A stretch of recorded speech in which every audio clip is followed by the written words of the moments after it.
ప్రతిరోజు మన యూట్యూబ్ ఛానల్లో ఒక భాగం చొప్పున శివపురాణం తెలుసుకుందాం. డే 1. శివయ్య మహిమ. సృష్టి కథ. సృష్టికి ముందున్న స్థితి. చాలా కాలం క్రితం భూమి లేదు, ఆకాశం లేదు, కనీసం గాలి కూడా లేదు. సూర్యుడు, నక్షత్రాలు లేవు. అంతా చీకటి, శబ్దం లేని నిశ్శబ్దం మాత్రమే.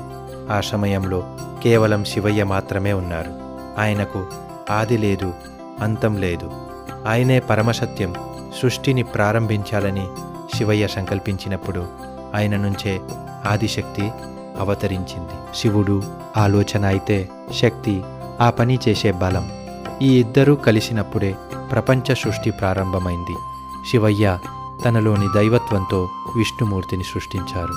విష్ణువును తపస్సు చేయమని ఆజ్ఞాపించారు. ఆ తపస్సు ఫలితంగా అనంతమైన జలాలు ఉద్భవించాయి. ఆ జలాలపై విష్ణువు ఆదిశేషునిపై విశ్రాంతి తీసుకున్నారు. విష్ణుమూర్తి నాభి నుంచి ఒక అందమైన తామర పువ్వు వెలిసింది. ఆ పువ్వు నుంచే బ్రహ్మదేవుడు పుట్టారు. తనను ఎవరు సృష్టించారో తెలుసుకోవడానికి బ్రహ్మదేవుడు తపస్సు చేశారు.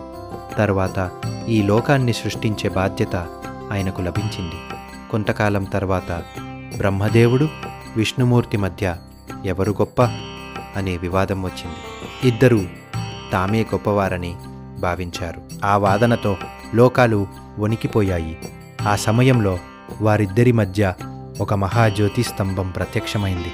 దానికి ఆది ఎక్కడుందో అంతం ఎక్కడుందో కనిపించలేదు.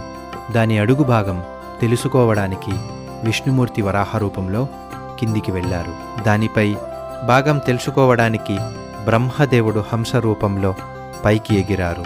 ఎంత వెతికినా ఆ జ్యోతి స్తంభానికి ఆది అంతం కనిపించలేదు. విష్ణుమూర్తి తిరిగి వచ్చి నాకు అంతు దొరకలేదు అని నిజం చెప్పారు. కానీ బ్రహ్మదేవుడు మాత్రం నేను చివర వరకు వెళ్ళాను అని అబద్ధం చెప్పారు. అప్పుడు ఆ జ్యోతి నుంచి శివయ్య ప్రత్యక్షమయ్యారు.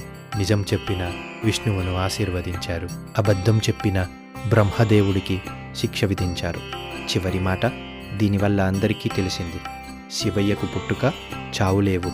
ఆయన అనంత స్వరూపుడు. మనందరినీ కాపాడే పరమశివుని మహిమ అపారమైనది. శివోహం.